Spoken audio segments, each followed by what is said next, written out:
Eu não gosto muito de incluir, mas a gente tem uns minutinhos. Não gosto muito de colocar testemunho pessoal, mas eu acho que vem muito ao encontro daquilo que nós estamos falando.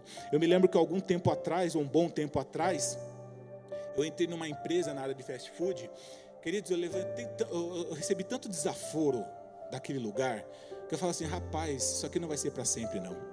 Senhor, eu sei onde eu quero chegar, eu tenho uma visão. E olha que naquela época eu nem convertido é por isso, meu irmão, que a gente precisa de quebrar alguns paradigmas, de que alguns acham que Deus só se manifesta para os evangélicos. Não, meu irmão. O Senhor se manifesta para todo aquele que nele crê. Pastor, como assim? Irmãos, e eu vivi isso na prática. O Senhor se manifesta em todo aquele que deposita fé nele, sendo evangélico ou não. É óbvio que a construção daquilo, o tempo vai dizer o que precisa ser acertado, o que precisa ser levado em consideração, o que eu preciso fazer para ter o Senhor na minha vida. Mas quando a gente está falando de fé, ela não é exclusiva dos crentes. Não, uma fé naquilo que o Senhor pode fazer pela vida de qualquer um. Nessa empresa que eu trabalhei, eu lembro que tinha uns desaforos, um negócio ficou muito marcado. Eu me lembro que umas vezes o cara me humilhou demais, o cara que era supervisor lá. Eu falei assim, um dia eu vou estar nesse lugar que ele está, e eu não vou tratar ninguém que está abaixo onde eu estou da forma que esse cara trabalha. Eu queria estar ali para poder, primeiro, ver o quanto o Senhor pode agir sobre a minha vida diante daquilo que eu decidi para mim. Estou falando da questão profissional, tá? Poderia ser espiritual, poderia ser qualquer uma outra área. Mas eu falei, eu quero chegar naquele lugar, primeiro porque o Senhor, eu creio que Deus pode fazer o que eu não consigo fazer. Segundo, que se eu traçar essa trajetória aqui, que é a atitude, e eu trago tudo isso para a vivência, irmão. Porque se deu certo para mim, pode dar certo para qualquer pessoa. E eu trouxe tudo aquilo que era possível para poder chegar lá. Falei assim, eu vou trabalhar. Pode passar o tempo que for, eu vou chegar lá. Queridos, Deus foi tão bom que com 8 meses eu cheguei não só na posição que eu pretendia, mas um cargo acima. Falei assim, aí eu olhei para trás, falei, Senhor... meu Deus, eu não falei aleluia não, mas eu falei graças a Deus. Eu nem sabia o que era aleluia. E pôde chegar lá. Eu me lembro que aí o negócio começou a acontecer, eu comecei a entender que realmente Deus se manifesta nessas pequenas coisas. E aí eu me lembro que algumas vezes quando eu saía de manhã, eu cheguei à gerência lá, e às vezes eu era gerente... não é folguista, é aquele que cobre escala, né? Então às vezes eu estava de manhã, às vezes à tarde, às vezes à noite. E teve algumas vezes que eu ia de manhã, eram de manhã, bem de manhã. E isso há muitos anos atrás, os ônibus já eram cheios. Não sei se hoje ainda é, mas já eram muito cheios pela manhã. Acho que deve ser igual o metrô, né? Já era muito cheio. Lotado? Continua? Meu Deus, estou falando de 15 anos atrás, 20 anos atrás. Então continua a mesma coisa. E eu me lembro que numa dessa, era aqueles, só os mais antigos vão lembrar aqui, aqueles busão que era azul, os quadradão da CMTC, só quem tem mais de 30 e pouco vai lembrar. Era aquele que fazia a Praça do Correio, São Miguel, Praça do Correio, alguma coisa assim. Aí eu me lembro que nesse dia eu estava atrasado. A hora que eu subi assim, a gente entrava por trás ainda. Aí abriu as portas entupido. Falei, eu vou entrar nesse negócio aí. O cara falou, não, você não vai entrar. O cara que estava lá, né, um passageiro, falou, não, você não vai entrar. Eu falei, não, eu vou, estou atrasado. Aí veio um outro que era um pouco maior, falou, você não vai entrar. Sendo bem, então eu vou ficar o próximo então. Eu voltei, cheguei atrasado, 40 minutos. Chegando lá, o cara falou, não, 40 minutos de atraso não dá, pode voltar, perdeu o dia e perdeu o domingo, perdi a folga do domingo. Falei, Senhor, onde que eu quero chegar, queridos? São diante das dificuldades, é que te faz se mover para aquilo que Deus pode fazer.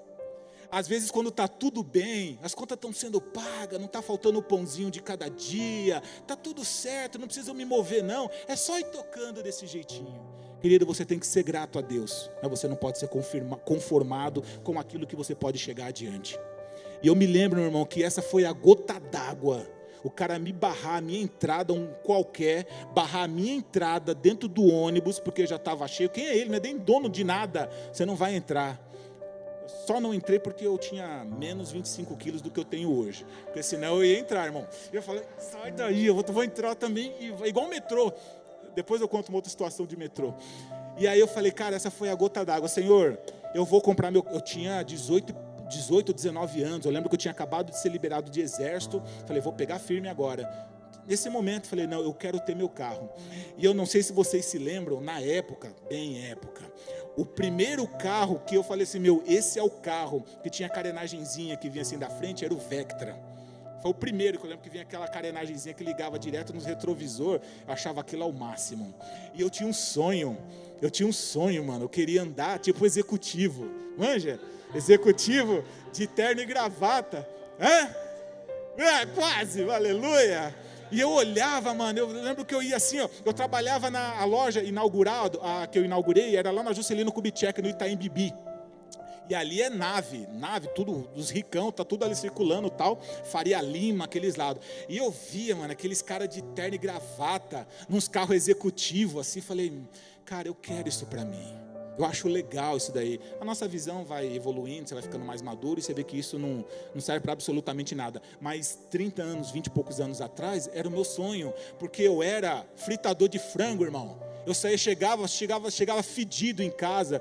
Não vou falar a marca, pode falar. Eu trabalhava na KFC, foi uma das minhas primeiras empresas, onde lá eu fiz uma pequena carreira na área de fast food. Eu saía fedendo a frango, frita frango, tira frango, frita frango, tira frango, frita frango e óleo quentíssimo. Vira e mexe, respingava, era nuggets, era frango, era coxa, era sobrecoxa, era o frango natural. Desce 10, Léo, e eu desço, e toma, e frango, e frango. Isso aí ia fedendo. Só faltava jogar uma farinha para sair todo condimentado. Falei, cara, um dia eu vou sair desse negócio aqui. Mas eu sabia lá na frente, aquilo que hoje, naquele momento, era impossível. Eu estava vendo lá na frente, comecei a me deslumbrar com aquilo. Falei, eu quero isso daí para mim. Irmãos, eu sei que eu comecei a trabalhar e foi, juntava e coisa e tal. Hoje, dinheiro daquela época, um Vectra hoje seria alguma coisa, eu teria que trabalhar tipo uns 8 ou 10 anos para ter um carro daquele. E foi com alguns anos, depois que eu já saí dali, eu comprei um Vectra bonito, lindo. Você lembra desse aí, né? Eu tinha lindão, papá. Chegou um momento que eu estava no trânsito e eu já tinha mudado de empresa, estava e a gravatinha, me veio a memória de alguns anos atrás. Falei, cara... Aí eu comecei a chorar, irmãos. Comecei a chorar dentro do carro. Falei, Senhor, eu me lembro daquele dia, daquele infeliz que não deixou subir no ônibus. E foi o grande propulsor para que eu pudesse chegar aqui hoje. Então eu entendi, queridos, que tudo está no meu agir, que está no meu buscar. E na nossa vida não é diferente em qualquer área que for, queridos. Trazendo para a área bíblica, trazendo para a área ministerial. Você precisa saber onde você quer chegar e Deus vai te levar até lá. Seja onde for que você precise, onde você quer, onde você deseja, seja cuidando das crianças, seja cuidando dos adultos, seja ministrando, seja cuidando de casais, seja cuidando da recepção, da integração, da mídia, seja lá onde for, da dança, você pode chegar lá, meus irmãos. Mas a gente precisa saber aonde a gente quer chegar, que ferramentas a gente precisa ter, alcançar, exercer, para que o Senhor venha na tua cobertura. Você está andando, eu estou contigo. Você está andando, eu estou contigo. Você está se movimentando, eu estou te acompanhando. A gente precisa sair da visão natural e entender a visão espiritual que o Senhor tem para a minha vida e para a tua vida, em nome de Jesus. E é quando você entende isso, que é um princípio que ele é para contribuir para o reino, estou falando da questão espiritual, que não é para a sua vanglória, mas é para poder levar o evangelho adiante, é para ajudar pessoas que necessitam às vezes de uma palavra tua, de um aconselhamento, de um estudo. Querido, você pode ter certeza, o Senhor vai ao encontro das suas necessidades. A gente precisa sair da mesmice. A gente precisa deixar de ter, não estou dizendo aqui que ninguém tem, pode parecer um pouquinho agressivo, mas em nome de Jesus não é isso que eu quero te passar, mas é o impacto que isso pode te produzir. A gente precisa deixar às vezes de ser medíocre. Sabe o que é medíocre? Não é nenhum palavrão, nenhum xingamento. Medíocre é mediano. Uma pessoa medíocre é uma pessoa mediana, não é certa e nem errada, é uma pessoa mediana. Ei, nós servimos ao reino do Senhor.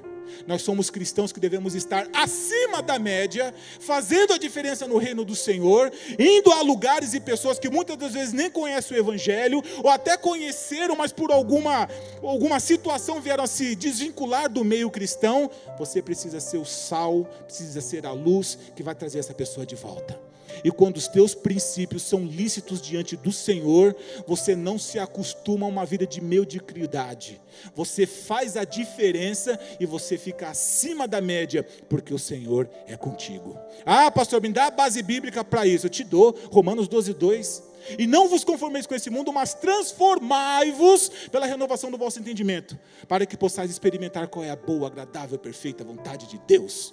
E qual é a boa, perfeita e agradável vontade de Deus? É que você esteja acima da média. É que você não se conforme com o que o mundo quer que você se conforme. É aquilo que o mal está acontecendo diante dos nossos olhos, para as nossas famílias, para os nossos filhos, palavras que são contrárias aos ensinamentos do Senhor, e a gente está lidando com aquilo com a maior naturalidade. Eu não acredito, eu não creio, mas eu não estou fazendo nada para mudar isso. Ei, nós precisamos fazer a diferença, irmãos. Os remanescentes não são muitos, e nós precisamos entender que tempos difíceis virão ainda mais, e só vai sobreviver aqueles que dependem de Deus. Só vão sobreviver aqueles que saíram da visão natural e entraram na visão espiritual, naqueles que entenderam qual é o propósito. E às vezes a gente se envolve com outras coisas e começa a pensar: Senhor, é tanta prova, Senhor, é tão difícil, Senhor, eu não aguento mais esse emprego, é sempre o mesmo salário, é o mesmo chefe, é sempre as mesmas coisas. Senhor, eu não aguento mais esse negócio, não dá lucro. Senhor. O que eu estou fazendo a diferença para que isso seja mudado? O que eu estou colocando de espiritual, trazendo a presença do Senhor para essa questão, para que ela seja mudada? A gente às vezes precisa colocar, meu irmão, em prática os 3 S's, os 3 serás. Senhor, será que vale a pena eu perder meu sono, perder a minha saúde, estar preocupado por essa situação? Às vezes a gente se envolve em problemas que nem são nossos, porque a nossa intenção às vezes é ajudar, e ela é muito boa, mas se Deus não quer que você ponha a mão, não ponha a mão. Vai ser resolvido da parte dele, do jeito que ele acha que tem que ser, e acabou. Senhor, será que verdadeiramente eu estou fazendo tudo o que é possível para que isso seja resolvido? Senhor, será que verdadeiramente o Senhor quer que eu tome partido nisso, que eu opte nisso, que eu me responsabilize por isso, se não é da minha conta, mesmo sendo o propósito de ajudar? Querido, se prepare, porque o Senhor vai falar verdadeiramente ao teu coração.